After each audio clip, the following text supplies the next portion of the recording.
As you know from my comments about my own teachers, those who prepared, in other words, did the reading, did a much better job teaching me than those who did not. Those who did not would always say, that's going to come below. And if it never came below, it never came up. In other words, they had not done the reading. Those teachers did not do the reading. They preferred to do something else and just wing it. And they were always surprised by what came up as we were reading. And, those who prepared did a much better job. I was thankful to them. And if they didn't do any preparation, of course, something came up that was worthwhile. But I have tried, as I hope you know, to follow the tradition of those who prepared. Now I'm in a bit of a... Yes? So We appreciate that you... Yeah. I mean, because when I am in a situation where I can't prepare, I'm truly surprised by what comes up. It's like, oh. And then I like to freely admit that I don't know what's coming up. And I was watching a squirrel upstairs just before I came down here and having a laugh riot because the squirrel was eating something particularly tasty out at the very tips of the branches, which are newly, what do you say? I don't think the word is sprouting, but you get my point. And would go way out to the tip, the very tip,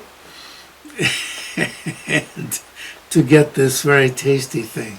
And happened somehow not to fall to the ground.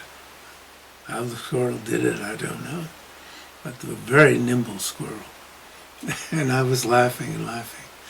And compared this to our, fooling with these topics, being nimble enough to fool with these topics, to get the ins and outs of it, so that the impact of the topic can hit us.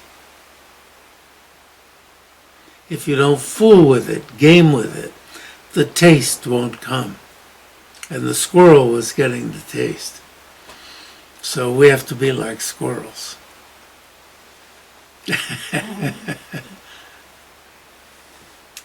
Then, on issue number 37, you can see why some people would think that, I think they say everything is any phenomenon, or all of these so-called positives are actually negatives, because a pot is, non-it.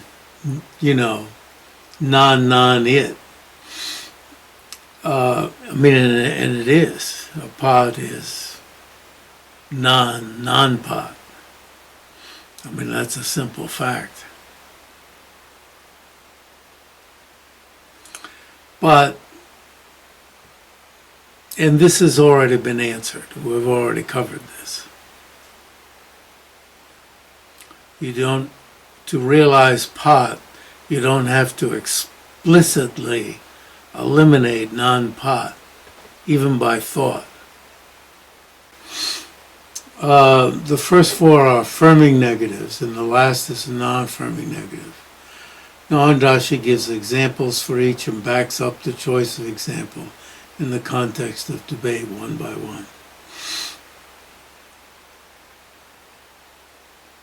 So the first is one where you've got a negative, but there's something that explicitly projects, indicates another phenomenon. And the example is the existence of a pot's selflessness of persons, or if you say the absence of inherent existence exists. The absence of inherent existence exists. Does the absence of inherent existence exist? Yes. The absence of inherent existence itself is a non-affirming negative.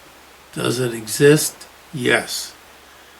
So if we put into words the existence of the absence of inherent existence, that's an affirming negative.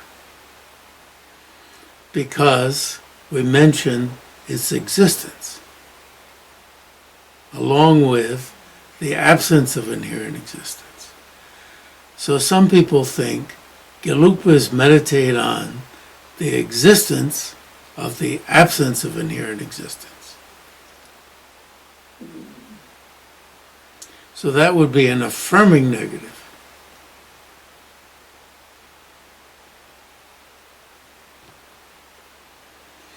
So if we do that as our example, rather than the existence of a pot's selflessness of persons, which gets us into a whole lot of complexity.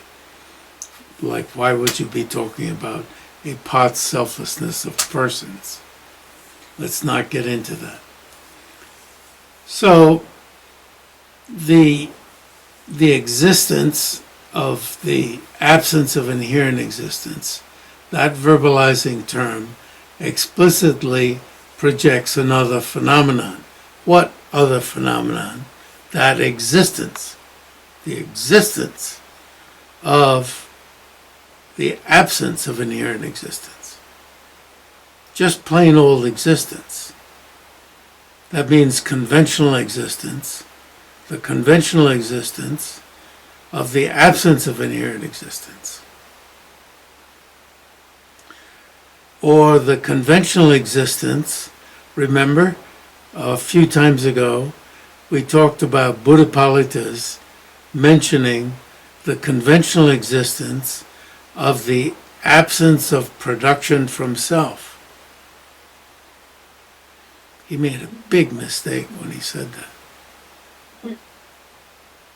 The conventional existence of the absence of production from self. Nagarjuna said, not from self, not from other, not from both, not neither, or not causelessly. Not from self indicated not produced from self. That's a non-affirming negative. But what Buddhapalitas said Nagarjuna was proving was the conventional existence of non-production from self. He made a whopper. And Bhava Viveka said, that's a whopper. And Chandrakirti came to the defense of Buddhapalita and in essence said he didn't intend to say that. That was his defense when you get right down to it. He didn't intend to say that. When you boil it down, all down. And really, when you read through Chandrakirti's defense of Buddhapalita, when you go down all the talk, that's what it comes down to. He didn't intend to say that. They didn't live at the same time. There's a possible overlap, I forget, between Chandrakirti and Bhavaveka, but they didn't have a chance to respond to each other.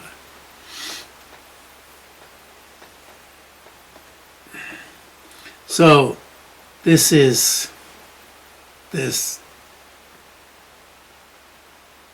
some background here.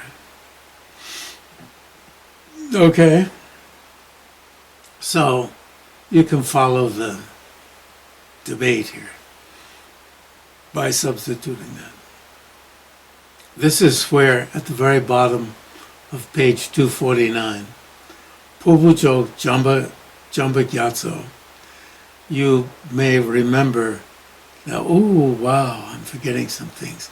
I think it was a cousin of Pur-bu-jog and Ngag-wang-tra-shi that I met in the Ganden Potrang in Tibet, at Drebung. The western side of Drebung is all the Ganden Potrang, from which the fifth Dalai Lama, he remained as the owner of that, but then moved to the Potala and became the ruler of Tibet, as much as whoever would recognize the ruler of Tibet as the Dalai Lama. And Pur-bu-jog's, I believe, cousin, whoever, a relative, showed us around, and I surreptitiously recorded what he was saying by keeping my camera down to the side with the camera on. He was great. And Pur-bu-jog wrote a great, I don't know what else he wrote, introductory logic books. So here's where mountainless plain comes in. Then the second one is a negative, and we got to talk about fat Devadatta. This is on page 250. A fat Devadatta who does not eat during the day. And actually, I was trying to think today of this is where I started preparing, or a little bit before. Since fat was tremendously valued in Tibet, if you were fat, corpulent would indicate, it's hard to think of a word for fat that would be valued, Hefty, but that suggests muscular, doesn't it? Hefty, but symbol. Big bone. What? Thick boned. It doesn't mean that. It means fat. Solid. What? Ample. Ample, yes, because corpulent means meat, right? Doesn't mean meat. Ample. That's good. Ample.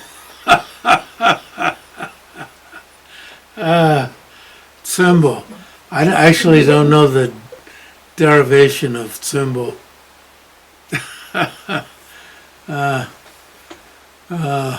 Culture. The ample Devadatta who does not eat during the day. So he's got to get it in at some time. So means, the implication is gets it at night. So anyway, and then you can see from reading this section that Tibetans did a lot of playing with this one, gaming with this one, and it's really cute, and they're trying to say it in various different ways, and if you don't get into the game, you can just get pissed off that there they go again.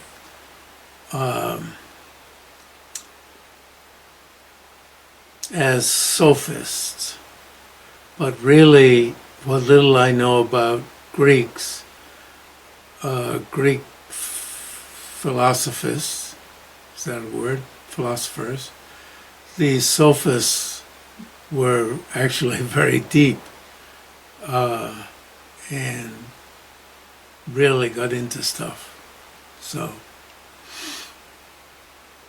by playing games like the squirrel, you develop a philosophical facility. Hopefully. So,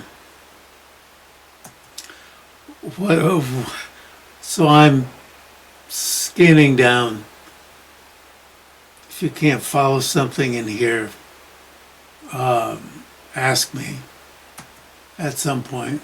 Okay. Yes. This wording, when we have like visions of the numbers in Zala, Yes. but then if you say English as the example, Devadatta who doesn't eat during the day, doesn't that then make it an affirming negative which explicitly projects the phenomenon?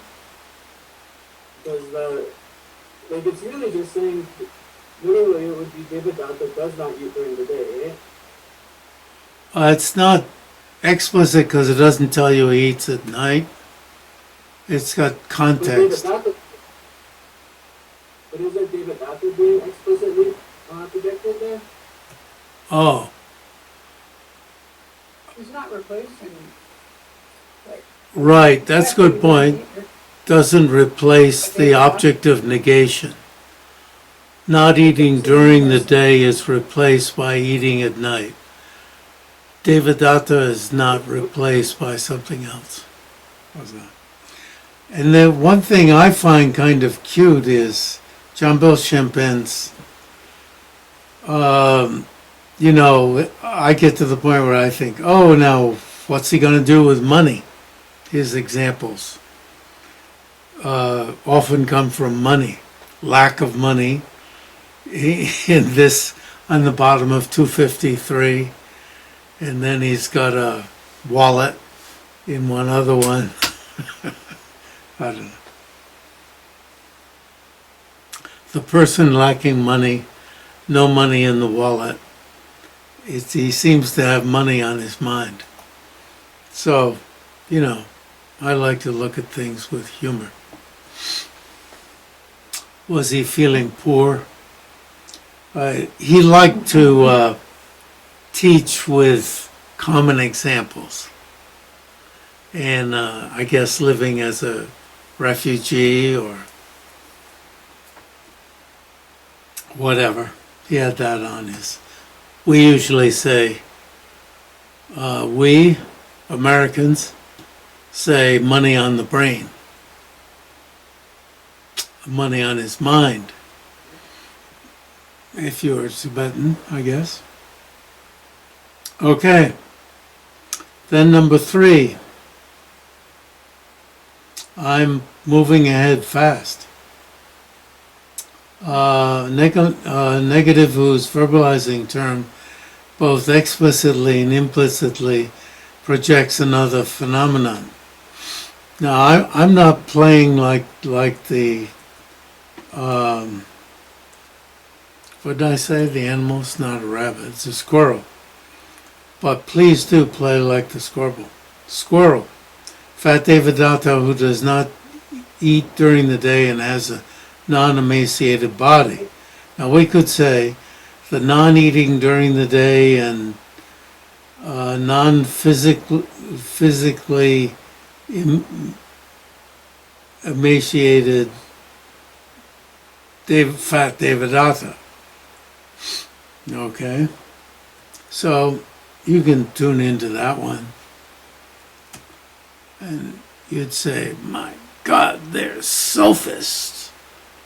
And that's a misunderstanding of sophists, as I'm saying. So now I'm on page 256.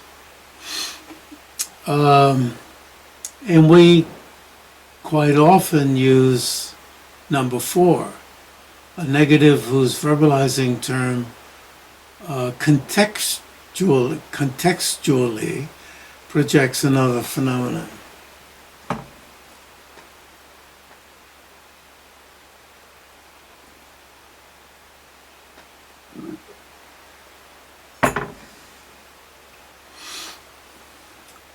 His Holiness and I, or he had a joke. When I get tongue twisted, he would say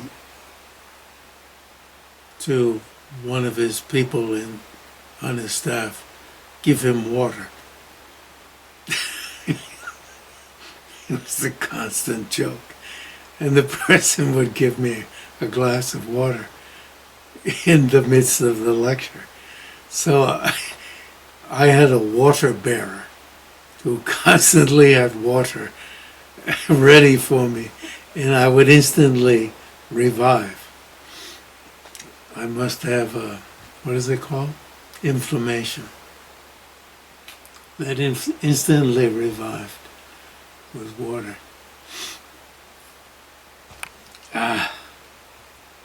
A negative who's verbalizing term contextually.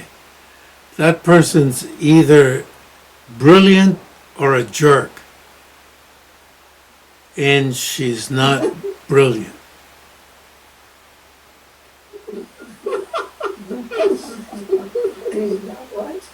She's not brilliant.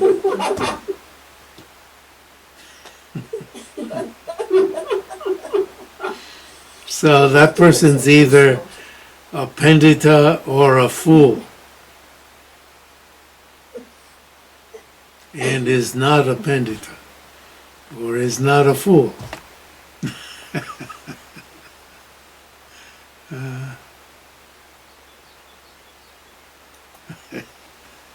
What does Trump say?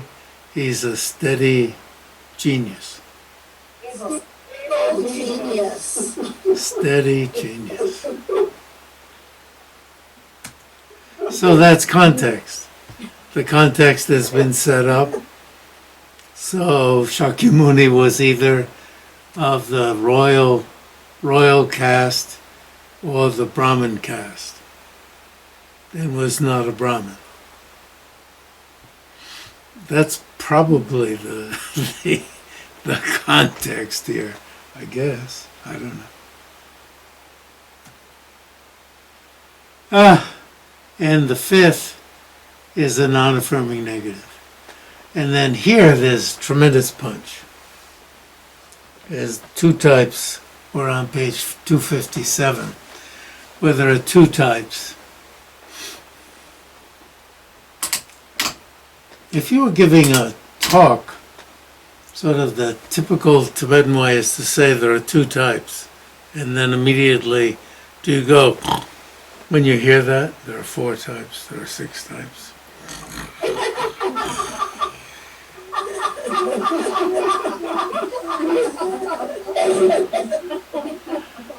It could be that the more clever way of doing it would be to say sometimes the object of negation exists, right? And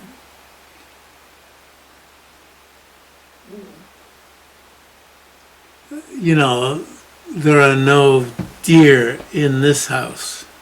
No deer. You know, there are a lot of deer outside. But, you know, if somebody didn't like deer or was worried about ticks, don't worry, you can go inside.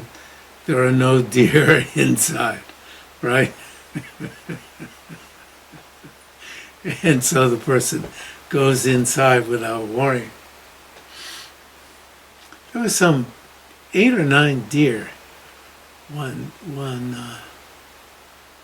before dusk. I haven't seen so many. That was quite a number at one time.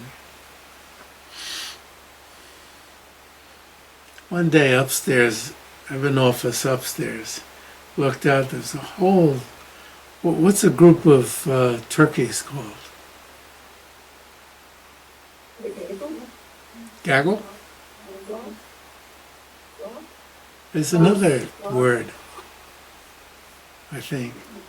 A whole group of deer right outside my window. What?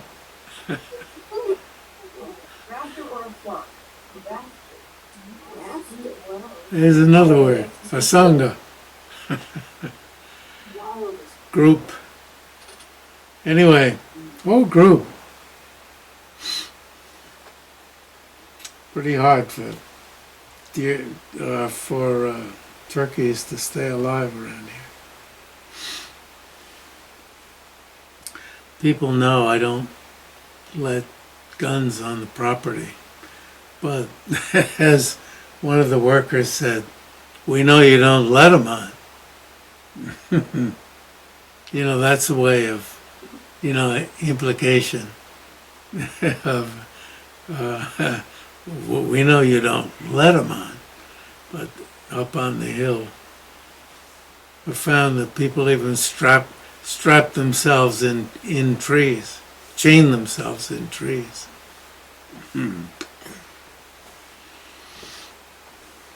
Yeah.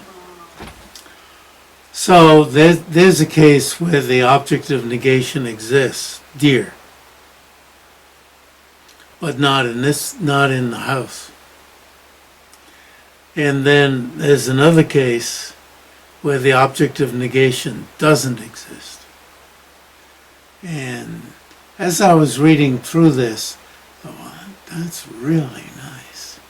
Where you're reading along and you see that inherent existence doesn't exist, you know. Well, that one about the horns of the rabbit on 258, that's really cool, I thought, too. I thought that was really said nicely. The horns of a rabbit do not exist. And that can project another non-affirming negative, because the beauty of the horns of a rabbit doesn't exist. Once the horns of a rabbit does not exist. The horns of a rabbit don't exist, so that's another type. You know, as a teaching technique, instead of laying out, there are two types. Laying out, it's a kind of mystery, you know. You lay out one that does exist, deer, but not in this house.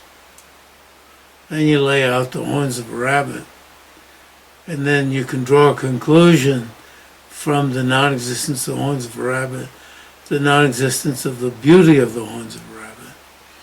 One is, you know, in books also, the non-existence of the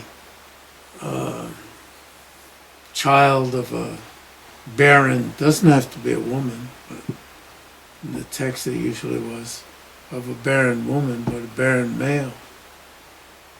And the non-existence of the beauty of a barren person.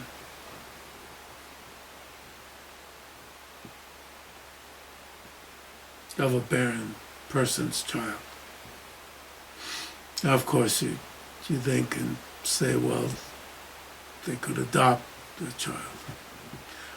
So you have to of a barren person's what? Instead of saying just child. Progeny. Good.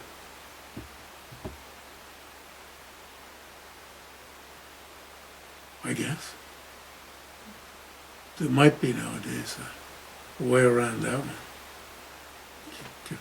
Oh no, they can have a progeny. Because you take a little piece of skin and make a progeny out of it. Is that a progeny? Clone. Is a clone a progeny?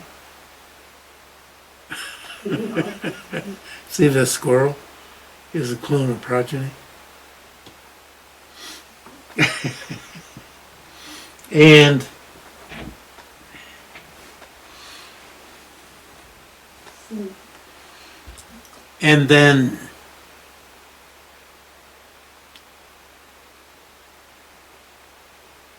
then drop. So there are two types of objects, you know, drop at the end of all this, once you've gone through it and built it up. So there are two types of objects of negation, of non-affirming negatives. See? Remember, it was His Holiness that said Well, something like, oh, a good translation, or he just said, no, negative, instead of negation. You see absence. It's not, he didn't lay it all out, but the meaning is, it's not the action of negation, it's the object that itself is an absence. It was really cool. And just at some point mention, so there are two types of negatives, rather than beginning the statement. And you could go through something that has 6 and, lay out in a very interesting way the panoply of something that has 6. And then say, well, let's see, how many of these are there? That would be quite clever, wouldn't it? And then turn around and write it on the whiteboard. Now let's see, it'd be really clever. How many are there? And everybody would be writing these down, you see, not as if it was pre-setup, boring setup, and really drawn into it. And that's how the mind would be really vivified into this. And so in the same way, an emptiness merely eliminates its object of negation. But you see, in that paragraph there, those 2 paragraphs at the end, so then you think, well, this thing, inherent existence, is just a nothing. It doesn't exist. So what the hell are we? Why are we so excited about it? It's because we believe in it. We imagine it. And so it's mind, it's imagination that so dearly and belovedly believes in this. And it's this that is so difficult to counter. And as Boris too has asked me to talk about, which I didn't talk about, is who the hell would, the way it seems that they're talking about this, who the hell would ever believe in it? But this has to be something that is right in the midst of our everyday life, that we cherish, that is a fantasy that we so dearly believe in, even though it seems that the way they attack it with like born from self, produced from self, other, both, neither, makes it look like you'd have to be a cockeyed idiot to believe in it the way that talks about it. Or even if it's the sevenfold reasoning, the way that it might seem that that talks about it, you'd have to be insane for those to be the choices. And yet, if since beginningless cyclic existence, this is something that we intimately, any word you want to say, we're attached to, believe in, love, and this crappy kind of love,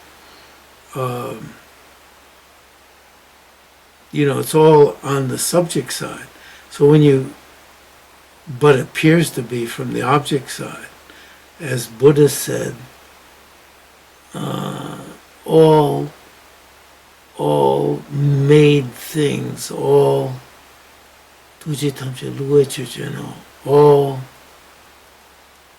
created things, all produced things, all, I don't even remember my common term for that, are compounded things, thank you, are deceptive. he talked about it from the point of view of the object, that all of these objects are deceptive. He didn't talk about it from the point of view of the subject believing in it. He talked about it from the point of view of the object deceiving us. It was beautiful. So there has to be something in the way objects appear to us so concretely. That is not something easy, whereas the 4 possibilities or the 7 possibilities or, all the many types of 4 make it appear to be idiot speak. And even the 7 may make it seem to be idiot speak. But supposedly, somehow, these reasonings have something to do with the way things appear to us, have something to do with the way things so concretely appear to us, to be relevant.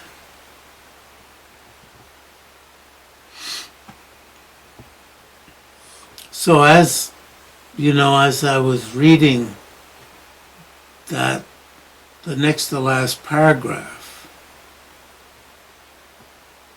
before the 2 types of non-affirming negatives, at first it seemed, well, this is piddling. It doesn't even exist. But then it put the onus back on the consciousness that believes it.